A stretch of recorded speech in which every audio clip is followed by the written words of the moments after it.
de la máquina, ¿no? Está bien. Ok. Otra participación. ¿Qué es un sistema operativo? Y que también nos puede administrar los recursos de la computadora. Ok. Otro.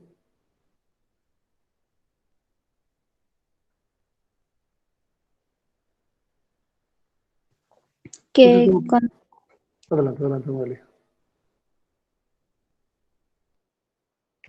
que controlan los procesos básicos de la computadora. Ya no sé qué te refieres con procesos básicos, pero bueno. A ver, un sistema operativo es un software, es el primer software que hace que el hardware que tenemos como computadora pueda funcionar. Esa es la idea de un sistema operativo. Tiene dos funciones y uno de sus compañeros ya ha dicho una de esas funciones, administrar recursos. ¿Cuál sería la otra función?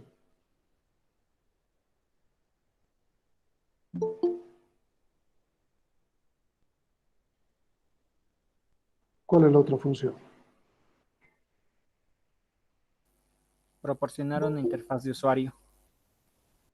Ya serviría como una máquina virtual o una interfaz de usuario que permita que el usuario pueda utilizar el hardware que está asociado. Esa es la idea.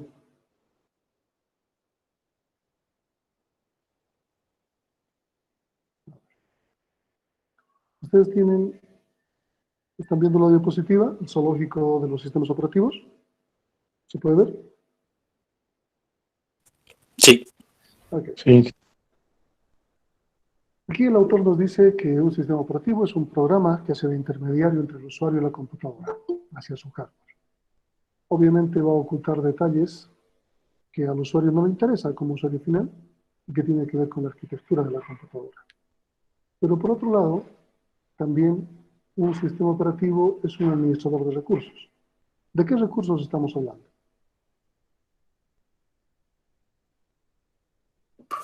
Procesador, memoria. Todo tipo de hardware dentro de una computadora es un recurso. Y el que este recurso sea limitado, de alguna manera, hace que el sistema operativo tenga que administrarlo adecuadamente, administrarlo óptimamente. Cuanto mejor administre los recursos un sistema operativo, es más robusto. Windows, hasta versiones anteriores, todavía le costaba administrar adecuadamente los recursos, a veces se colgaba. En versiones mucho más antiguas se ponía una pantalla azul con letras hexadecimales. Le ha costado fortalecer su sistema operativo y hacer que ahora sea robusto con las últimas versiones. Unix, por el contrario, es un sistema operativo muy antiguo y que prácticamente ha nacido con una robustez bastante fuerte. Ha ido mejorando sus versiones, muchos sistemas operativos han adoptado Unix, macOS de Apple es una versión basada en Unix, Linux, cualquier distribución, es una versión Unix, y HP Unix, Solaris de Sun, tenemos IRIX, AIX, o sea, un montón de sistemas operativos que están basados en Unix. En la práctica, cuando hablamos de sistemas operativos, tenemos dos tipos de sistemas operativos, los de tipo Unix y los de tipo Windows. Entonces, hay una clara diferenciación, ¿no? Vamos a repasar un poco los tipos de esquemas hardware que existen y cómo dentro de estos hardwares los sistemas operativos hacen el papel, hacen su papel. ¿Está bien? El equipo más grande que conocemos a nivel de una sola computadora es una mini computadora, un mainframe, que en el caso de generaciones de computadoras equivale a una de tercera generación. No significa que las mini computadoras actuales sean de tercera generación. Las mini computadoras actuales son obviamente computadoras de cuarta generación, pero que son más grandes que una microcomputadora. ¿Bien? Los mainframes más, si quieren, utilizados son de IBM.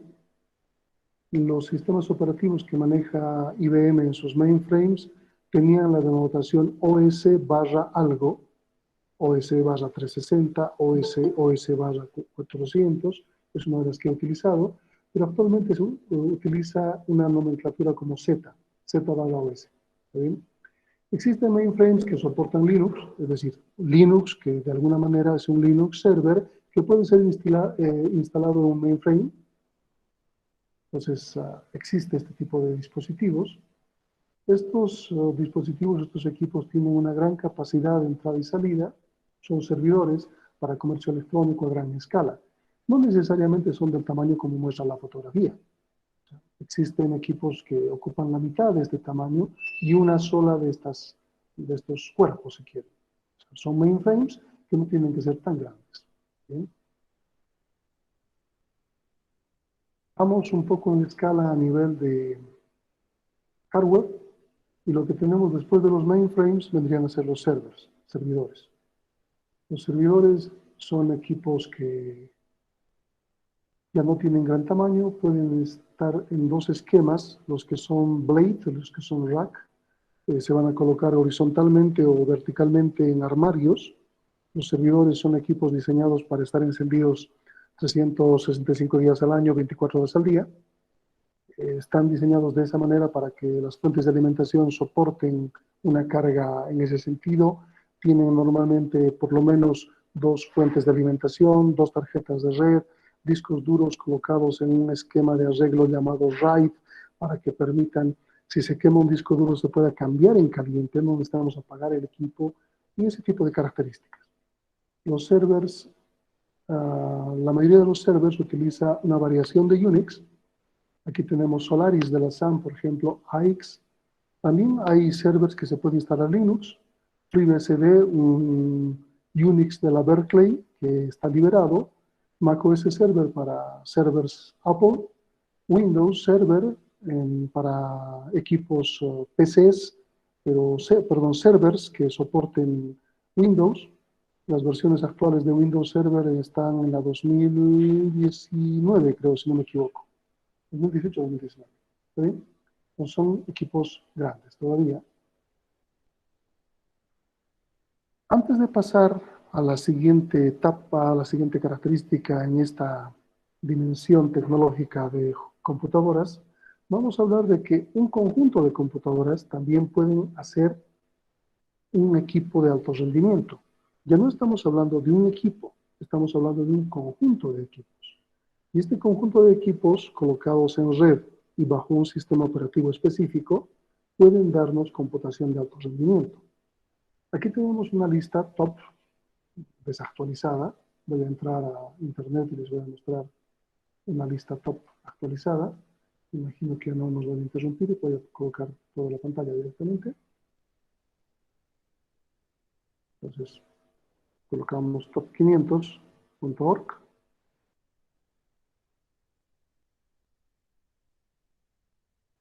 Y aquí tenemos la computadora más grande actualmente, a junio del 2020. Se llama Crown. Vamos a entrar para ver sus características.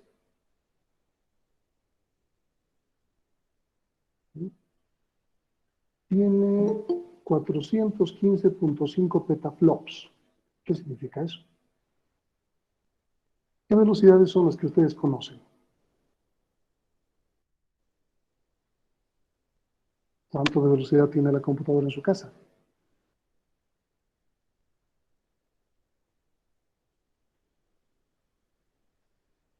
¿Nadie tiene computadora en su casa o nadie sabe la velocidad de su computadora? Se miden los ¿Se procesadores refiere en al gigahertz. procesador? Ok, sus procesadores tienen una velocidad medida en hertz. ¿Cuántos hertz tiene? Entre 2 a 3, 4, Gigahertz. hasta, sí, Ok. gigahertz. Entonces, ¿qué será un flop?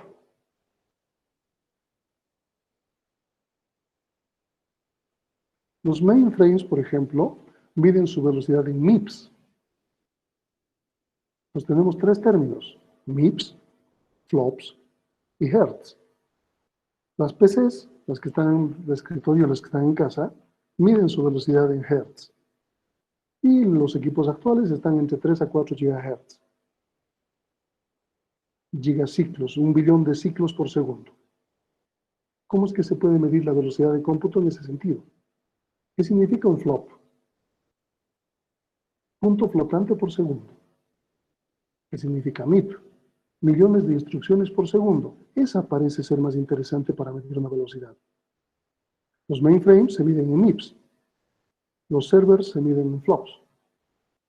En el caso de 415 petaflops, nos está diciendo que este equipo, que es de computación de alto rendimiento, puede computar 415 peta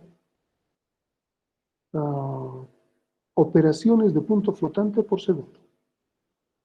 Entonces, estos equipos van a ser diseñados principalmente para hacer grandes simulaciones del genoma humano, algún tipo de modelo de simulación que tiene que ver con el clima, la astronomía, cosas que tienen modelos con un montón de variables y que van a permitir que de alguna manera necesiten mucho cómputo. Este equipo tiene 4.356 nodos. Significa que tiene 4.356 equipos colocados en red. Utiliza Power 9, procesador de Power 9 que tiene 22 núcleos cada uno. Este es el equipo que está ocupando, si quieren, el top de los equipos de alta computación. Veamos un poco si podemos ver alguna lista. Dije, una consulta, ¿qué dijo que era MIS o MIPS? MIPS, M-I-P-S, millones de instrucciones por segundo. Oye, ¿Está bien? A ver, vamos a ver la lista junio 2020. Top 500, vamos a ver esta, la lista. Ok, aquí tenemos. Fíjense que en la primera en la lista está la supercomputadora Fugaku, esa de Japón justamente, tiene 7.299.072 núcleos. Su rendimiento de 415.530 teraflops. ¿Sí? La segunda está ocupando una IBM que tiene 2.414.592 núcleos y su rendimiento es de 148.600 teraflops. La tercera, una IBM también. Aquí podemos entrar en detalle de qué procesador está usando, por ejemplo, si es un Intel, si es una AMD o es otro tipo de procesador. Aquí tenemos, a ver, hay uno, estos son japoneses, americanos, este es chino, por ejemplo, ocupa 10.649.600 núcleos.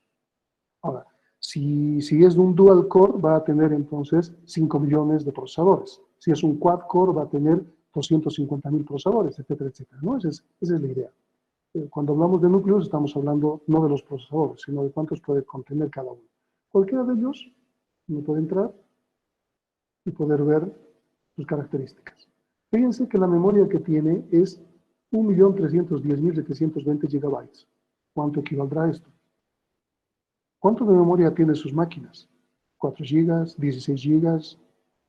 Fíjense cuánto de memoria tiene esta máquina. Entonces, estas máquinas son computadoras de alto rendimiento. En este caso, el sistema operativo se llama Sunway Race. Veamos otra. Y van a ver que alguna de estas tiene un sistema operativo llamado Linux, por ejemplo. Cian. Veamos esta Cian.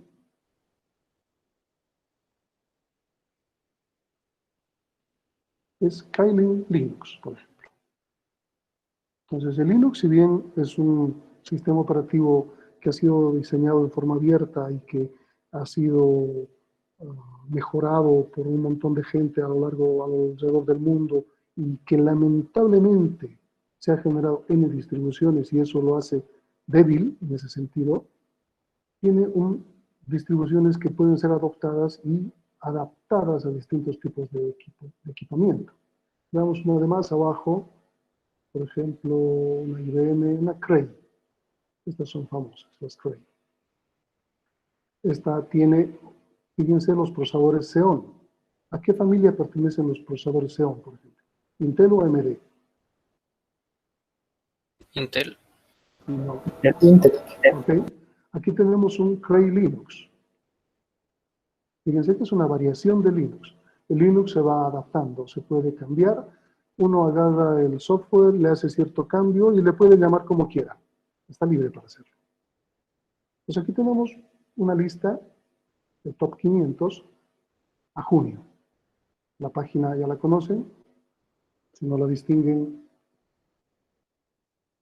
voy a mostrar. Es top500.org.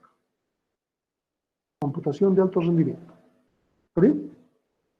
Entonces, también tiene su propio sistema operativo. No es un equipo, es un conjunto de equipos a los cuales vamos a entrar. Primero veremos si creo que alguien estaba en lista. Entonces, aquí vemos que la computación de alto rendimiento nos permite, bueno, esto está para 2012. Pues esta no es mi diapositiva, estoy usando de otro autor, han debido verlo, no voy a cambiarle ni me voy a apropiar. Simplemente me ha parecido interesante la lógica que maneja este autor en el sentido de llamarle zoológico de sistemas operativos. Y en la práctica es eso, si se fijan, estamos bajando una escala de equipos de tecnología mayor a equipos de tecnología menor, en el sentido del tamaño, el uso, etcétera, y que cada uno de estos equipos utiliza un sistema operativo, siempre. Aquí está el Cray también, no es el mismo Cray que hemos visto, pero bueno, es uno que está siempre en competencia. Este es uno que siempre está en la lucha, el National Supercomputing Center, en Tianjin, en China. Son muchos equipos. ¿Cómo se ve la figura? Más o menos, esta es la idea de una supercomputadora. Entonces, estamos hablando de armarios a montón, con equipos que casi son del mismo tipo, o sea, se compran miles de los mismos tipos de equipos y se los coloca en red. Y el sistema operativo va a hacer que a partir de uno se pueda distribuir a los demás. El paralelismo se va sumando o se va multiplicando, en todo caso, el procesamiento y se va sumando la memoria, el almacenamiento. Aquí tenemos el Blue Gene de IBM Sequoia, este modelo, y es antiguo, ¿verdad? Este es uno de los Cray, justamente que aquí estamos manejando procesadores AMD. ¿Se fijan? Este es el Cray Jaguar, claro que se ve la parte interesante, no se ven las compuertas abiertas, por lo tanto no se ven los equipos por dentro. Y está utilizando AMD Opteron. Aquí tenemos el correcaminos de IBM. ¿Para qué sirven las computadoras de alto rendimiento? High Performance Computing. Justamente para lo que les decía, simuladores, el genoma humano, la cosmología, etc. Y casi siempre se utilizan variaciones de Linux, por no hacerlo propietario, porque no es que tienen que desarrollar su propio sistema operativo, sino que adaptan en lo que ya está. Cuando queremos colocar tenemos dos equipos y queremos crear algo que se llama clúster, porque esto viene a ser un clúster, se puede utilizar Linux. Las versiones que se utilizan son el Red Hat y el ROX, por ejemplo, las distribuciones, para poder generar computadoras en paralelo, computación en paralelo. Si quisiéramos tener o si tenemos algún tipo de problema que tiene que ser utilizado o tiene un requerimiento alto de computación y nuestra computadora tarda una semana, 2 semanas, un mes en ejecutarlo, colocamos 2, 3, 4 máquinas en paralelo, se coloca este software y va a correr en la mitad, en un tercio, un cuarto de tiempo. Esa es la idea. Ok, volvamos entonces. Tenemos los sistemas operativos server.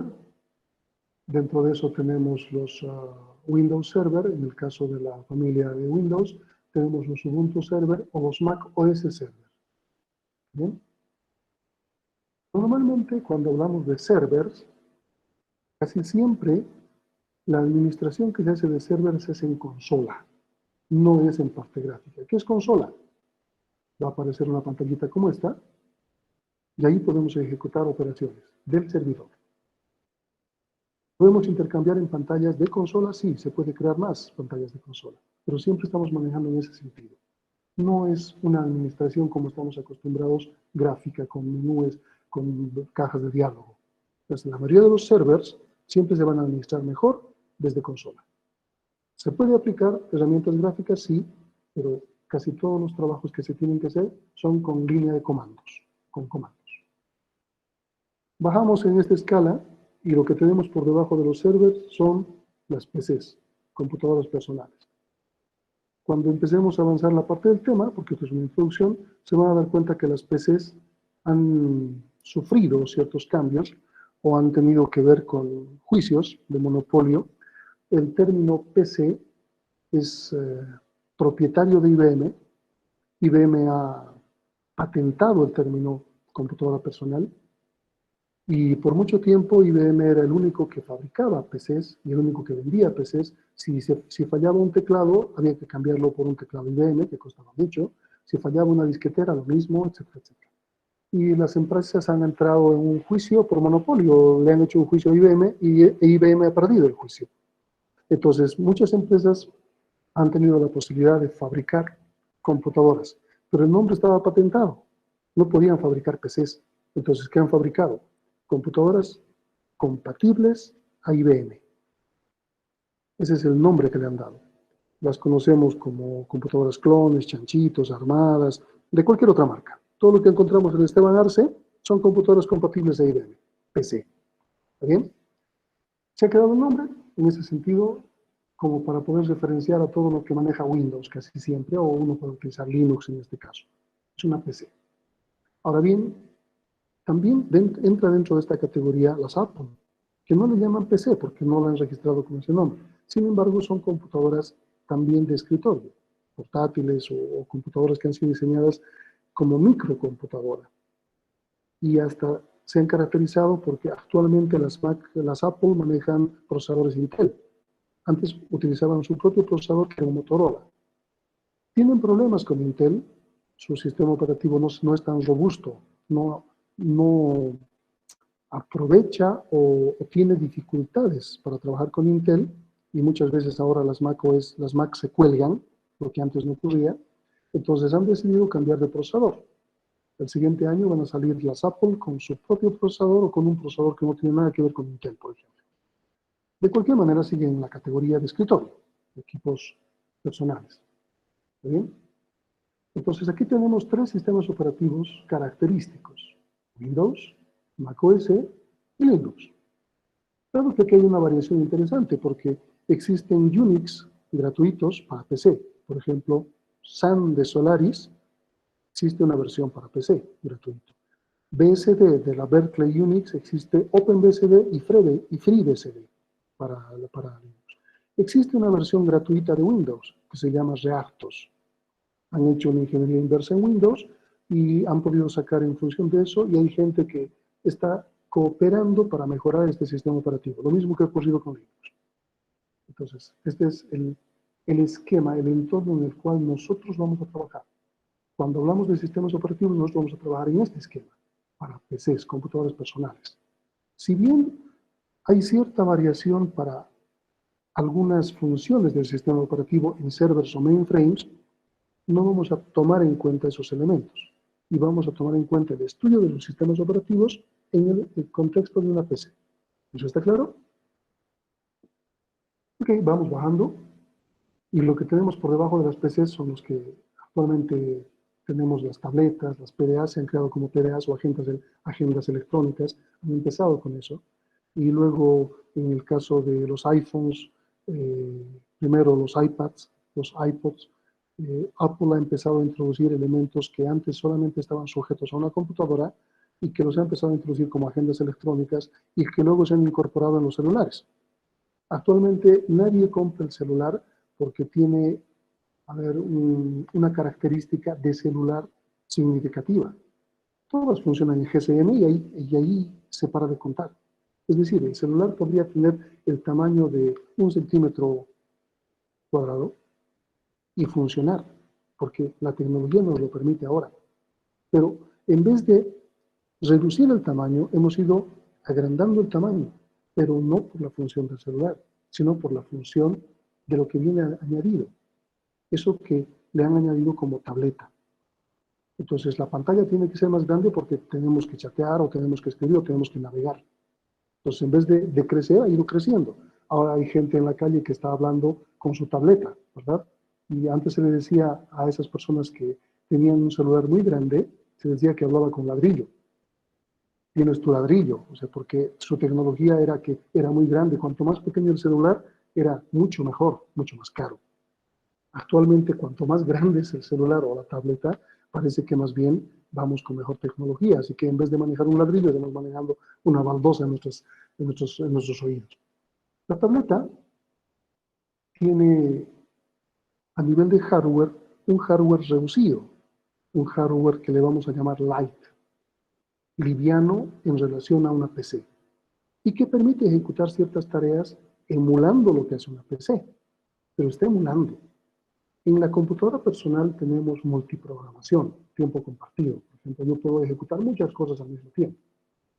En una tableta se simula esto y a veces se tiene 2, máximo 3 aplicaciones que pueden estar ejecutando aparentemente al mismo tiempo. Y es por eso que algunos sistemas operativos nos permiten abrir hasta 2 ventanas en la tableta y que podamos tener 2 cosas corriendo al mismo tiempo. Porque normalmente lo que hace es mandar a dormir una y despierta la otra. Entonces, siempre vamos a tener una sola aplicación al mismo tiempo. Y si hacemos el cambio, inmediatamente despierta a la que estaba dormida y manda a dormir a la que estaba despierta y tenemos otra vez la activa. Entonces está simulando el comportamiento de multiprogramación. Son hardwares reducidos. Por lo tanto, los softwares del sistema operativo que precisamos también tienen que ser reducidos. Bueno, BlackBerry ya no funciona, pero tenemos sistemas operativos como Android, que se ha popularizado. Después del problema de Huawei con Estados Unidos, están sacando sus propias versiones. En vez de Android le llaman EMUI, ¿no?, a sus emuladores de lo que tiene que manejar eso. Samsung también ya no quería manejar el esquema Android, así que estaba sacando su propio esquema. Todas son variaciones de Linux, de cualquier manera. Windows tendría que ser la que se libra. Los demás son variaciones de Linux, WebOS, Chrome OS, Android Symbian, iOS, bueno, las veces no funciona.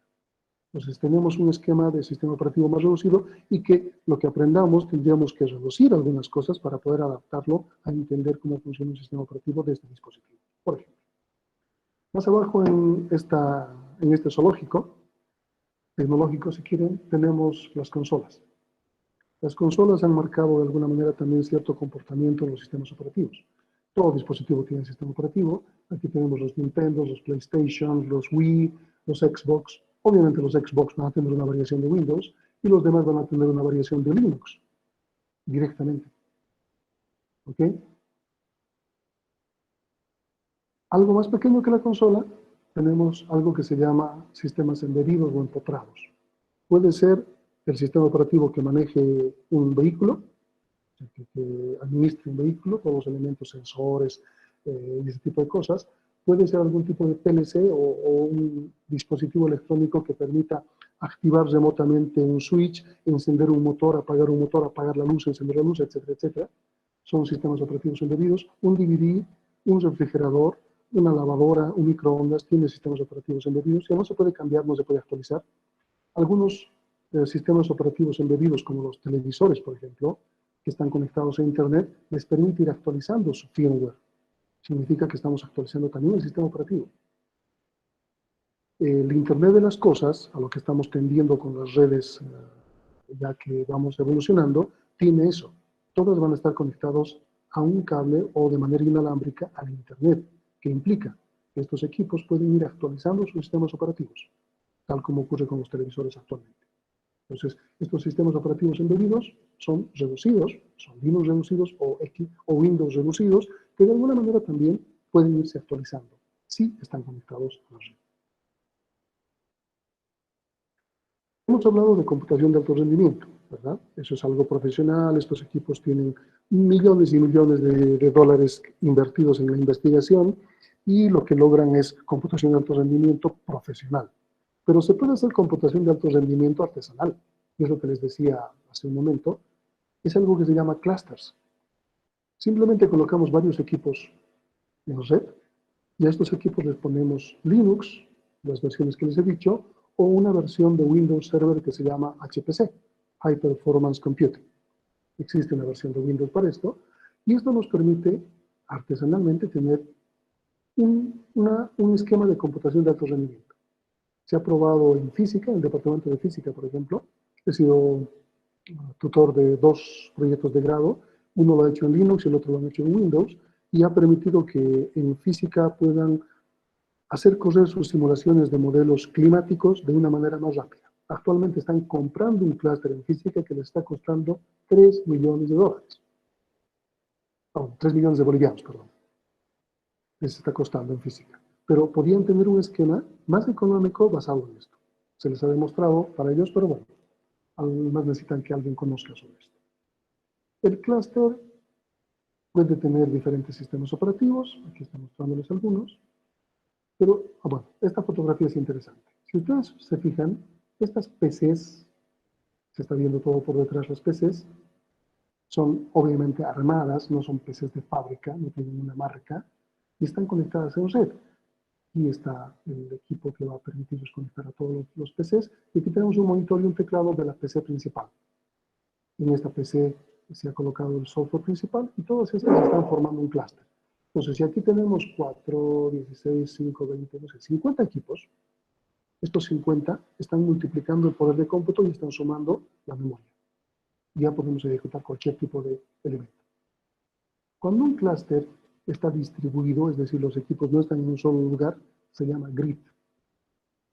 Muchas empresas como Google, Microsoft, Apple, Facebook, YouTube, tienen un esquema distribuido de servidores.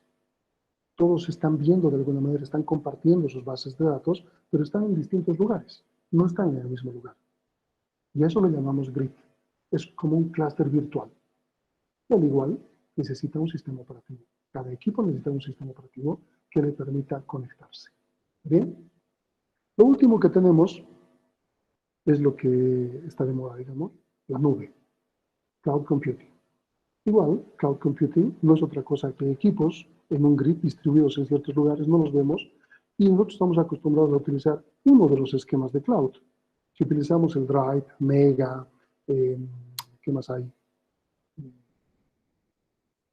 Dropbox, y bueno, otros. Drive. Exactamente, estamos almacenando información en la nube. No sabemos dónde está, pero ellos son responsables de que no se pierda nuestra información. Y estemos donde estemos en el planeta, podemos entrar a nuestra información. Eso es bastante interesante. Pero la nube no solo se resume a almacenamiento.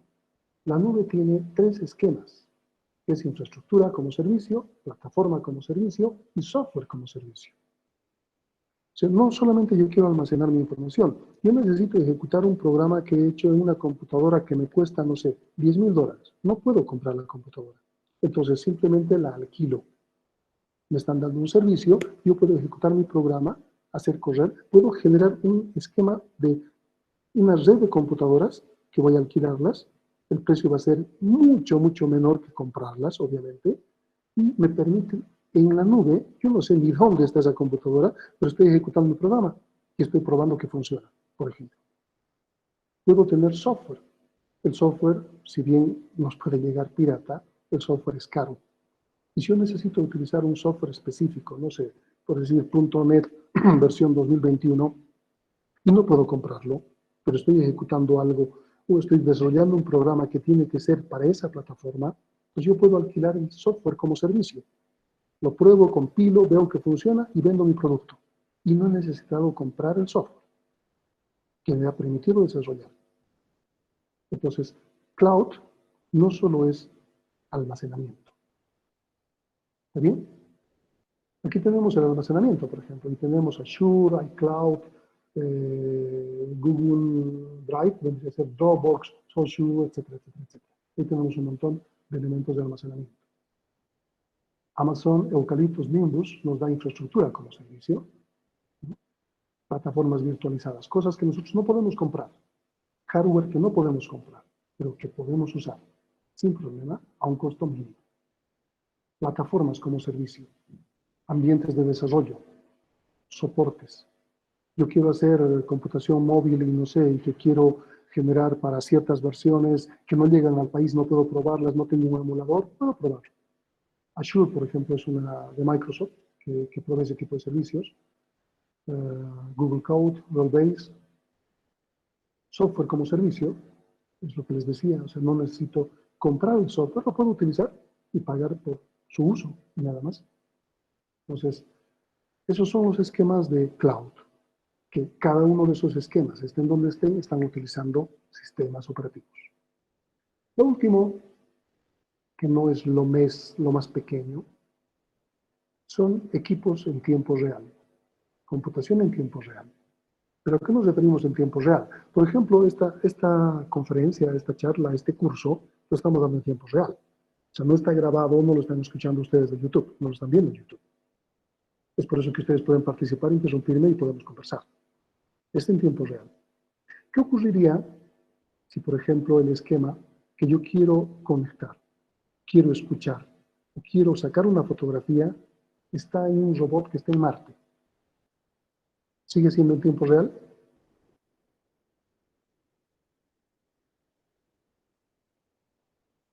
Sí, aunque la relatividad va a hacer que tarde un buen tiempo en llegarme la información. Una película que muestra esta teoría de la relatividad y las distancias y que rompe el esquema un poco de tiempo real es Interestelar, por ejemplo. Si la han visto, se van a dar cuenta de cómo el tiempo en un lugar es diferente al tiempo en otro lugar, por cuestiones de gravedad y por cuestiones de agujeros negros y un montón de cosas. Pero es bastante simple el hecho de, en el país, por ejemplo, podemos ver algo interesante. En Tarija existe un observatorio, San Calixto, que tiene un telescopio que permite, que tiene cierta capacidad.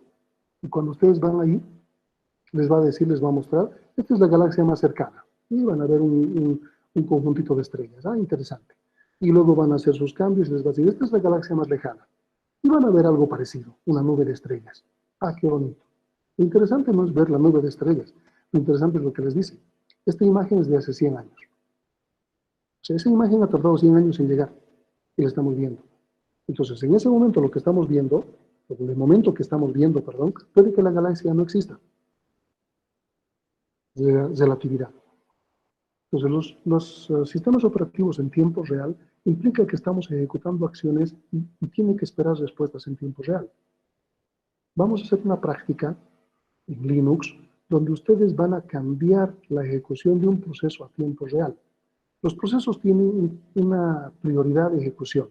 Entonces, todos se ejecutan con cierta prioridad, de tal manera que nos permiten tener varias aplicaciones corriendo al mismo tiempo. ¿Qué pasa si yo le coloco a una de esas aplicaciones prioridad de tiempo real? ¿Qué sucedería con mi máquina?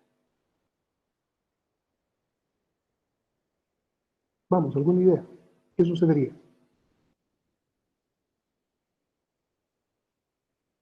Se colgaría por todas las instrucciones. Prácticamente se colgaría, porque solamente estaría atendiendo al que más prioridad le hemos dado y estaría descuidando los demás, incluyendo el sistema operativo.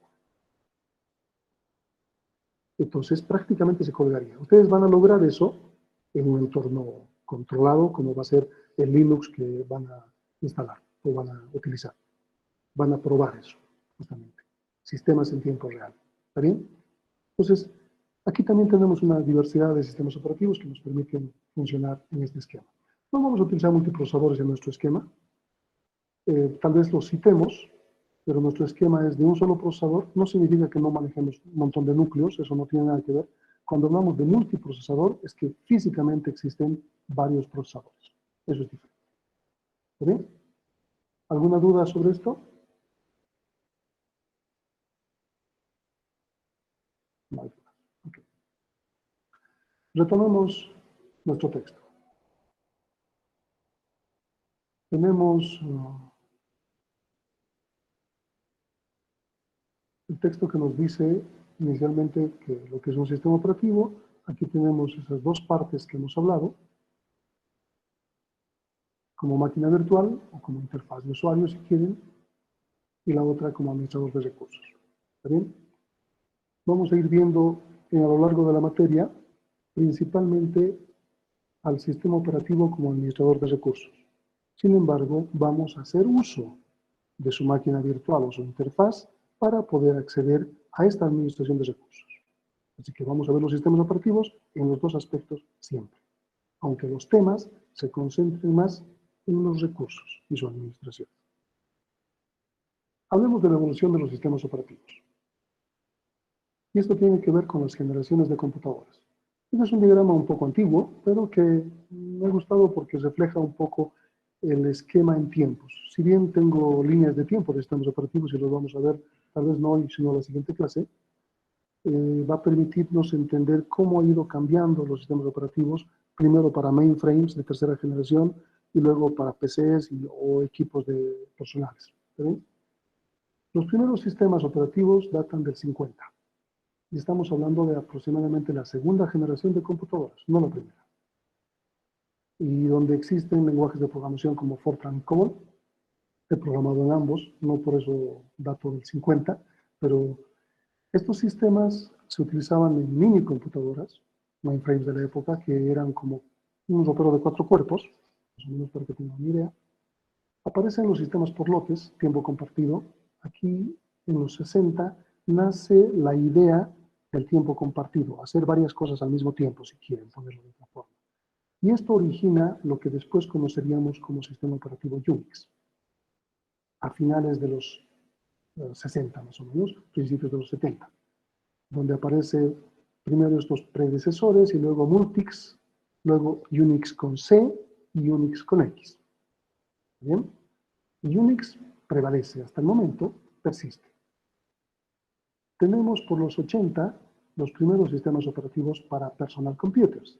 Sin embargo, vamos a ver en las diapositivas, dependiendo del tiempo hoy día o la siguiente clase, que antes que aparezcan las primeras PCs, ya habían equipos que no eran de IBM ni eran de Apple, por el 73 más o menos, que ya entraban a un escritorio y que lamentablemente, por una mala decisión de sus directivos, no los hemos visto, no han llegado al mercado.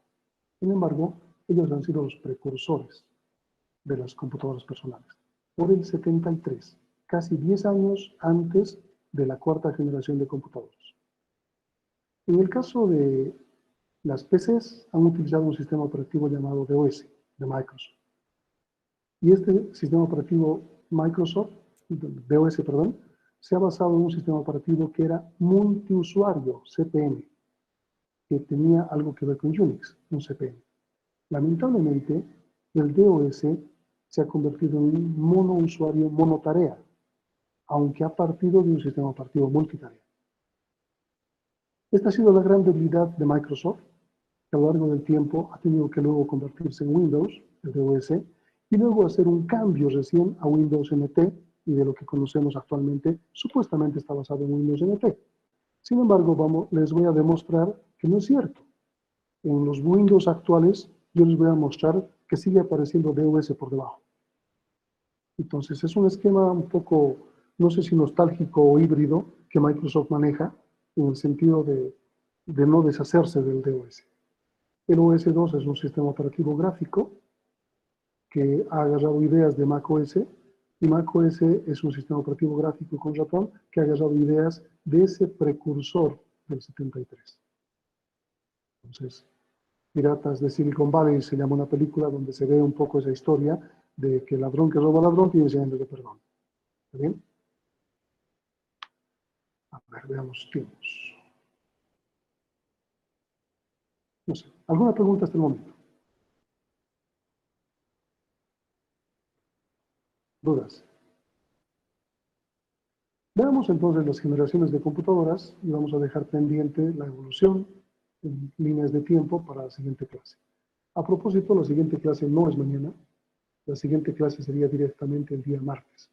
Mañana hay examen de ingreso, tenemos que tomarlo, entonces no va a haber clases mañana, el lunes es feriado, el martes continuamos, ¿ok? Para que no estén pendientes. La primera generación de computadoras data del 45 al 55, Segunda Guerra Mundial. Y su característica electrónica o tecnológica son las válvulas al vacío y los tableros de conexiones. ¿Qué es una válvula al vacío? Tenemos una fotografía de una computadora de esa época. Esas cositas, esos cilindros que están brillando, ¿no?, son las válvulas al vacío. ¿Qué es una lámpara o qué es una válvula al vacío?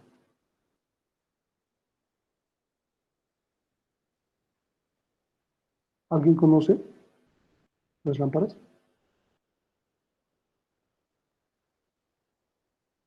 Creo que funcionaban como los que ahora, bueno, como los transistores o algo así, ¿no? Sí, sí.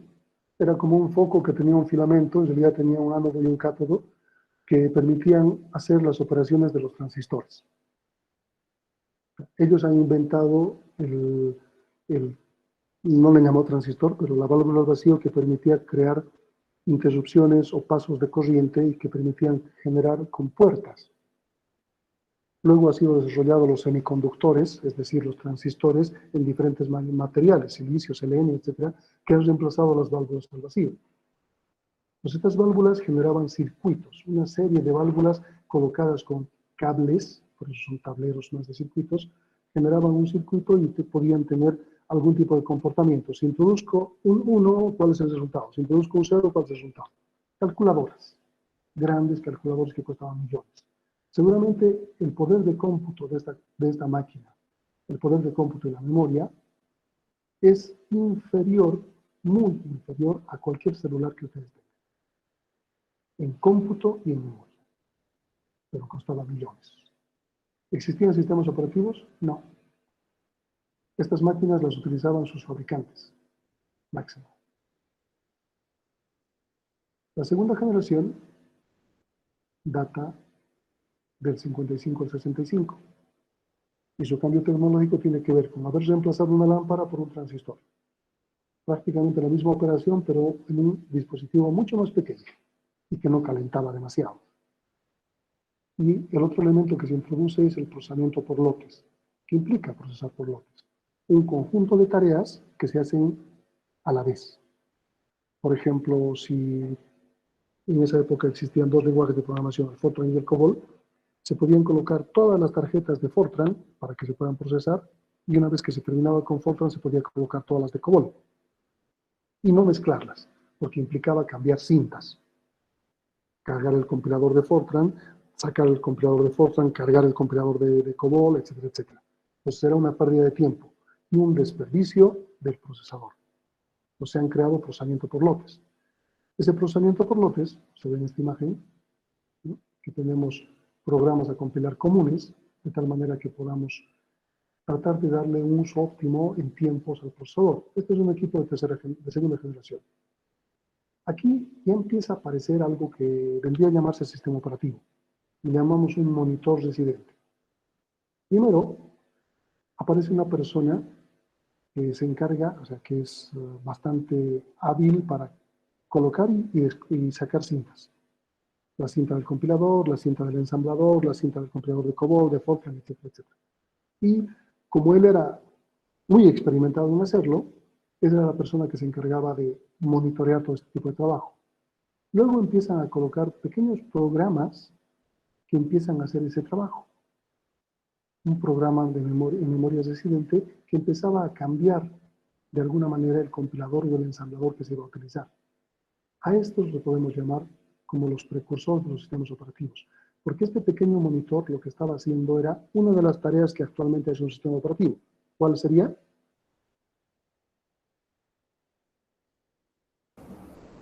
Administrar los recursos. Administrar los recursos eficientemente. Esa es la idea. Okay. Pasa a la tercera generación, del 65 al 71, y estos transistores son colocados en circuitos integrados. Al principio se colocaban tableros de circuitos, ¿se acuerdan? Era como un protoboard, si ustedes han hecho esos experimentos, un protoboard al cual le colocan transistores, diodos, etcétera, y con cablecitos pequeños van creando circuitos.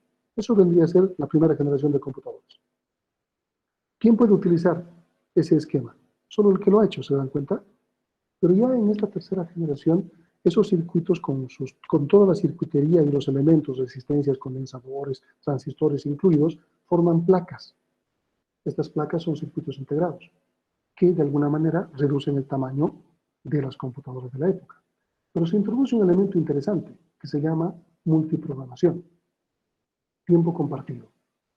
El tiempo compartido, la multiprogramación, nos permite partir los programas en pequeños segmentos que van a ejecutarse en el procesador uno a continuación del otro. Pero se hace el cambio tan rápido que parece que todos estarían ejecutando al mismo tiempo. Ese es el principio de cómo funcionan las computadoras actualmente. Yo puedo ejecutar múltiples cosas al mismo tiempo. Aquí, si se dan cuenta, tengo un montón de cosas abiertas.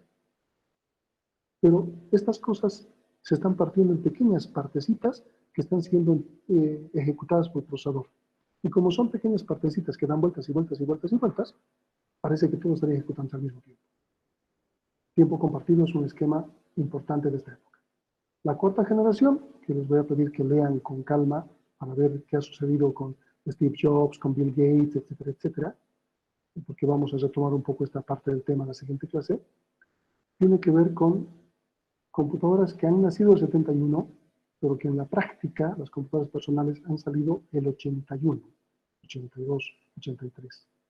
Sin embargo, aparece 71 porque la historia nos muestra que ha existido una empresa llamada Xerox que ha desarrollado un equipo que no ha visto la luz comercial, pero que ha dado un gran avance una década antes en computación personal y de cuarta generación.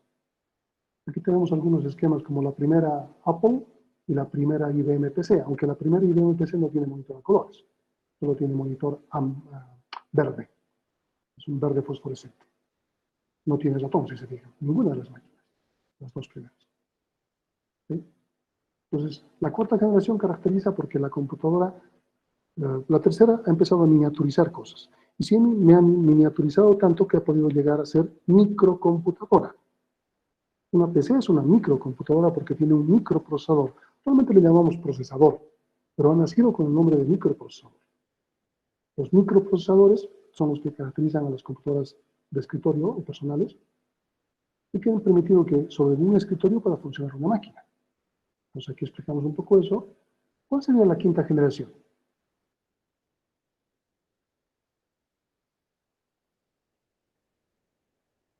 ¿Alguna idea? Si se fijan, las generaciones ha habido cambios tecnológicos. ¿Qué cambio tecnológico después de las microprocesadores ha existido?